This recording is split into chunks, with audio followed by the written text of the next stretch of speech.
కట్టేశాను రా. Problem clear అయిపోయింది. సరే అసలు షర్ట్ ఏంటి? అసలు షర్ట్ నీకు లేదు కదా? ఊరు నుంచి వస్తూ మీ వదిన తీసుకొచ్చిందిరా. అయినా ఏంటి కంగారు? లేదన్న అర్జెంట్ షర్ట్ తీసుకొస్తా.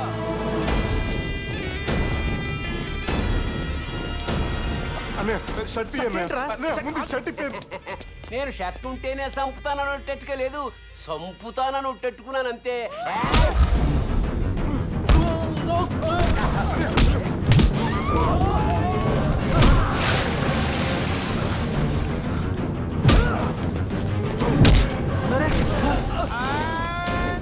అయ్యో యాని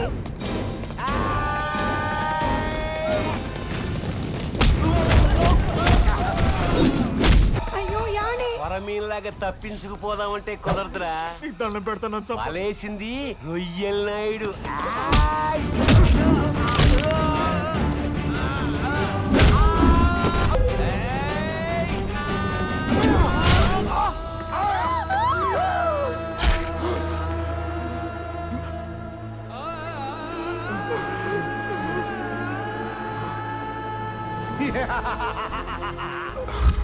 మా వాళ్ళ తలరాతల్ని సగవే చూపించి ఎంత మాయ చేసేవేమా.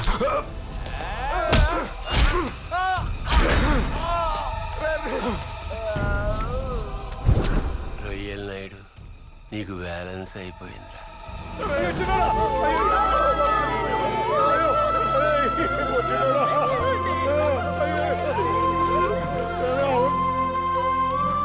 అమ్మా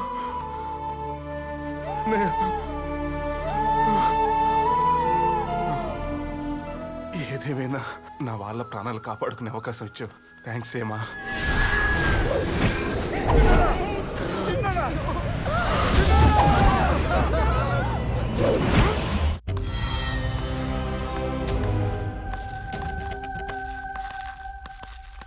ఈ అదృశ్య కాలచక్ర పర్యవేక్షకుడును నేను, ఈ అనంత సృష్టి ఆయు ప్రమాణ దేవతను నేను, మరణ నిర్ణేతను, నియంతను నేనే నేనే నేనే.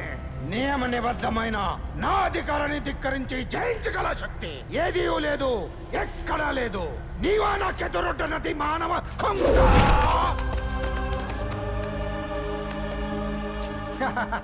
చూడరా చూడము, రాతలేని నీ రాతను నీ చేతే రాయించి, నీ చావుని నీ నోటనే సృష్టించి, నీ తనువుని కళేవరము కవించిన ఈ యమధర్మరాజుని ఎటులా ఎటుల ఎటుల నా చేత నీ కాళ్ళని కడిగించుకునేదవా? నీవే నేడు చచ్చి మా కాళ్ళ దగ్గర చతికేలి పడిపోతివి. ఏ నారదా, ఈ గడియ కొరికే కదా నీవింత నాటకము నడిపినది. నేడు తెరదించి చూడుము. ఇక ముందైన విధాతను చిత్తశుద్ధితో విధి నిర్వహణ కావింపుమని మా మాటగా చెప్పము అని గర్వపడుతున్నారా సమవర్తి? భూలోకంలోని మానవులకే కాదు, కన్న కూతురికి సైతం శిక్ష విధించి మీ న్యాయానికి పక్షపాతం లేదని నిరూపించారు కదా. గర్వపడండి. అయ్యో అయ్యోనే, ఇన్ని యుగాలుగా మీకేనాడు ఎదురు పలకని మీ భార్య అయ్యోనే. కాని నేడు మీ భార్యగా కాదయ్యా, ఒక ఆడకూతురికి తల్లిగా అడుగుతున్నాను. సమాధానం చెప్పండి. అయినా ఏం తప్పు చేశాడయ్యా ఈ మానవుడు? అన్ని శక్తులు ఉన్నా గీత దాటకుండా ఉండటమా, లేక రాత లేకుండా పుట్టడమా? రాత రాయకపోవడం ఆ బ్రహ్మ చేసిన తప్పని మీకు తెలీదా? మరలాంటప్పుడు శిక్షకి ఇతనెలా అర్హుడయ్యాడు? మానవులు మీ కాళ్ళ కింద ఉన్నందుక, లేక మీ తప్పులకు శిక్షలు వేయువారు మీ పైన ఎవరు లేనందుక?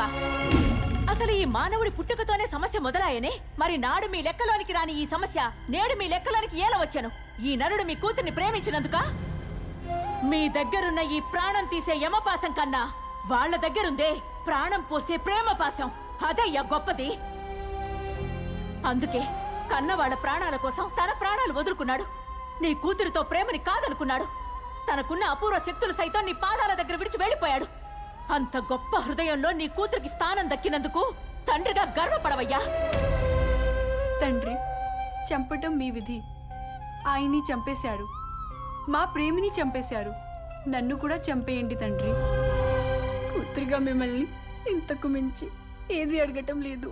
ప్రభు, ప్రేమించిన వాళ్ళ ఆయుష్ తీరకుండా చంపేయడం మనకు అలవాటేగా. అది నరుడైతేనేమి, కూతురైతేనేమి. అవును తండ్రి, అడక్కడక్క అడిగింది, కనీసం ఈ ఒక్క కోరికైనా తీర్చండి. అక్కంటే నాకు చాలా ఇష్టం. నన్ను కూడా. ఒకటా ఒక్కసారి నా కళ్ళలోకి చూడవయ్యా. ఎందుకయ్యా చూడలేకపోతున్నా? నువ్వు తప్పు చేసావనే కదా. మనిషి అయినా దేవుడైనా తప్పు చేస్తే ఎదురుగా చూడలేరయ్యా. నాకు తెలుసు నీ మనసుని నువ్వు బంధిస్తున్నావని. లేకపోతే ఏనాడు రాని కన్నీళ్ళు ఆ కళ్ళలోకి ఎందుకు వస్తాయ్యా? నీ మనసుని నువ్వు మోసం చేసుకున్నా ఆ కళ్ళు మోసం చేయటం లేదయ్యా. అదేం లేదు, నల్లగా పడి నీళ్లు వచ్చాయి అంతే.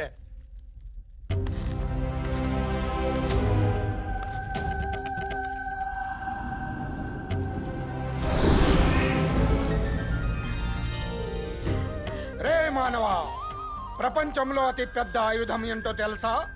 ప్రేమరా. ఆ ప్రేమతో పక్కింటోడినే కాదు, పాకిస్తాన్నే కాదు, యముడినైనా గెలవచ్చు అని నిరూపించావురా. నా కళ్ళ ముందు ఉండొద్దు. నా కూతుర్ని తీసుకుని వెళ్ళిపో, వెళ్ళిపో, పో. మీరా చేసిందంతా చేసి ఇప్పుడు ఎందుకు వచ్చారు? అసలు చెయ్యాల్సింది చెయ్యడానికి. ఇంకేముంది చేయడానికి? పెళ్లి. ఇది ఆషాఢ మాసం, ముహూర్తాలు లేవు. నోరు మూసుకో. బ్రహ్మే వచ్చి పెళ్లి చేస్తానంటే ముహూర్తాలంటావు? బ్రహ్మ పెట్టిన ముహూర్తమే బ్రహ్మ ముహూర్తం. వాట్ బ్రహ్మి? బ్రహ్మగారు, ఆ ముహూర్తం ఎప్పుడు? ఏ ముహూర్తం? అదే ఆ ముహూర్తం. దానికి ఆయన ఎందుకు, మేము పెట్టుకుంటాం. నువ్వు దా.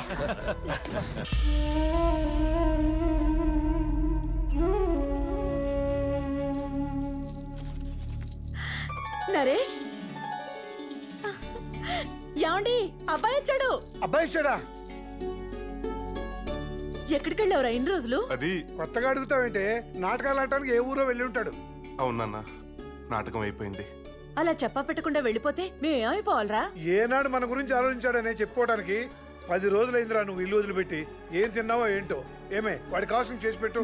రే, పరీక్షలు దగ్గర పడుతున్నాయి. ఈసారి నువ్వు తప్పకుండా పాస్ అవ్వకపోతే మళ్ళీ ఆ ఛాన్సే లేదు. సిలబస్ మారిపోతుంది. అవునన్న, సిలబస్ మారిపోతుంది. ఇదే నాకు ఆఖరి పరీక్ష. తలరాత ఎలా ఉంటే అలా జరుగుతుంది. అవునరా, ఆ పనమ్మాయి ఎక్కడా? ఆ రోజు గుడికని వెళ్ళి మళ్ళీ తిరిగి రాలేదు. తనకి రాదమ్మా, వాళ్ళ నాన్న వచ్చి తీసుకెళ్ళిపోయాడు.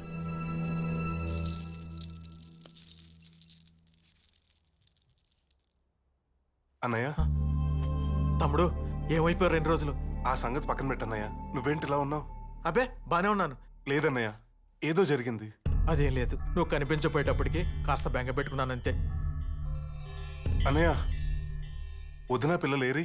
తను వాళ్ళ అమ్మా నాన్నలను చూడాలనిపించి వెళ్ళిందిరా. 2 రోజుల్లో వచ్చేస్తుంది.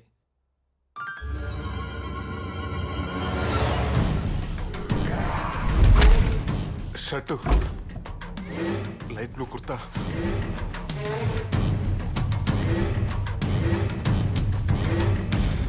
ఏమే స్టూటర్స్ ఆడాలి కనిపించట్లేదు. ఎక్కడ పెట్టావు?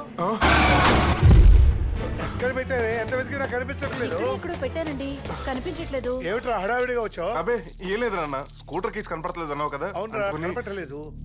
స్కూల్కి లేట్ అయిపోతుంది. అమ్మా నువ్వు అటు చూడు. సరే, నాకు టైం అవుతుంది. నేను బస్సులో వెళ్తాను. వెళ్తాను రా. నాన్న, వెళ్తాను కాదు, వెళ్ళొస్తాను అనాలి.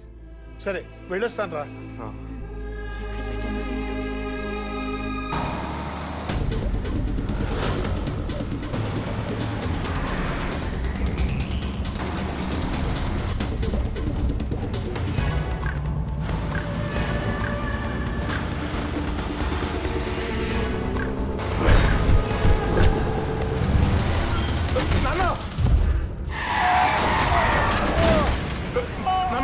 నాన్న, ఇటు చూడు నాన్న. నాన్న, ఏమైంది నాన్న? ఏంటి ఈయన మీ నాన్న? అవును, ఆత్మహత్య చేసుకోవడానికి నా బస్సే దొరికిందా? ఆత్మహత్య. కావాలనే బస్సు నుంచి దూకేశాడు. ఏంటి నాన్న ఈ పిచ్చి పని? నువ్వు ఆత్మహత్య చేసుకోవటమే నాన్న? ఎందుకు నాన్న ఇలా చేసావు? తండ్రిని కాబట్టి బిడ్డను ప్రయోజకులు అయితే చూసి ఆనందపడాలని ప్రతి తండ్రి ఆరాటపడతారా. నేను అలాగే ఆరాటపడ్డాను. కానీ దేవుడు నాకు అదృష్టం ఇవ్వలేదు. నువ్వా ఏ బాధ్యత లేకుండా తిరుగుతున్నావు. నాకున్న 2 కళ్ళల్లో ఒక కన్ను ఏనాడో గుడ్డిదైపోయింది. అయినా నేను బాధపడలేదురా. ఎందుకో తెలుసా? ఉన్న ఒక్క కన్నుతోనైనా లోకాన్ని చూడగలుగుతున్నానని. ఆ కన్నేరా పెద్దోడు. ఆ కన్ను కూడా ఏమైనా జరిగితే నేను తట్టుకోలేను. ఏంటన్నా నువ్వు అనేది? పెద్దడా ఏమిటో నువ్వు చేస్తున్న పని? నేను బతకను, చచ్చిపోతాను. ముందు దిగరా, దిగు. నీకేమైనా జరిగితే నీకేమైనా జరిగితే మేము ఏమైనా బతకగలరా? ఏమిటో ఎగాయిచ్చో, ఎందుకు ఈ తొందరపాటు? చూడాలా ఏం జరిగిందో. నువ్వు బ్యాంకును మోసం చేయటం ఏంట్రా? ఆ రొయ్యల్నాయుడు జైలుకి పంపించానని నా మీద పగ పెంచుకున్నాడు. బ్యాంకులో నా నిజాయితీ చూసి చప్పట్లు కొట్టిన వాళ్ళే ఆ నాయుడితో చేతులు కలిపి పత్రాలు మార్చి 25 లక్షల బ్యాంకులో లోటు చూపించారు. ఆ నేరం నేను చేశానని బలంగా సాక్ష్యాలు సృష్టించారు నాన్న. ఇప్పుడు నా నిజాయితీ నిరూపించుకోవడానికి అన్ని దారులు మూసిపోయానన్న. ఉన్నవి 2 దారులు: తిరిగి డబ్బు చెల్లించటం లేదా జైలుకి వెళ్ళటం.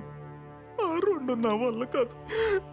అందుకే అన్నయ్య చేసిన తప్పే, మరి నువ్వు చేసిన కరెక్టా నాన్న? కరెక్ట్ కాదని నాకు తెలుసురా, కానీ నా పేరు మీద ఉన్న ఇన్సూరెన్స్ డబ్బులు రావాలంటే నేను చావాలి.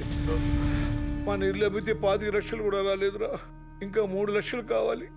తిరిగి ఇచ్చే అవకాశం లేనప్పుడు అప్పు ఎవడిస్తాడు? నువ్వు బాధపడక నాన్న, ఆ డబ్బు నేను సంపాదిస్తాను. నువ్వు తినే తిండి కూడా నేనే సంపాదించి పెట్టాలి. నీకు జోకర్గా నలుగురిని నమ్మించే శక్తి ఉంది, కానీ డబ్బు సంపాదించే శక్తి లేదురా. నేను సంపాదిస్తాను, ఎలాగే నా డబ్బు నేను సంపాదిస్తానన్న. నమ్మండి నాన్న, నన్ను నమ్మండి నాన్న. మీరు కాకపోతే ఇంకెవరు నమ్ముతారు నాన్న నన్ను? ప్లీజ్ నాన్న నమ్మండి. ఏం చేద్దాం రా? తెలీదురా, కానీ ఏదో ఒకటి చేసి డబ్బు మాత్రం సంపాదించాలి. నువ్వు అను, గుణపం రెడీ చేసేస్తాను. దేనికిరా? రేయ్, అన్నయ్యకి ఏ బ్యాంకులో అయితే ప్రాబ్లం వచ్చిందో ఆ బ్యాంక్కే బొక్కెట్టామనుకో, సింగిల్ నైట్ మ్యాటర్ సెటిల్ అయిపోద్ది. నువ్వేమంటావు? రేయ్, డబ్బు అవసరం ఉన్న ప్రతివాడు దొంగతనం చేస్తే ఈ భూమి మీద దొంగలు తప్ప మనిషి అనేవాడు ఉండడురా. అది కాదురా. Hi Naresh, how are you man? Last week నుండి మిమ్మల్ని కలవాలని ట్రై చేస్తున్నాను.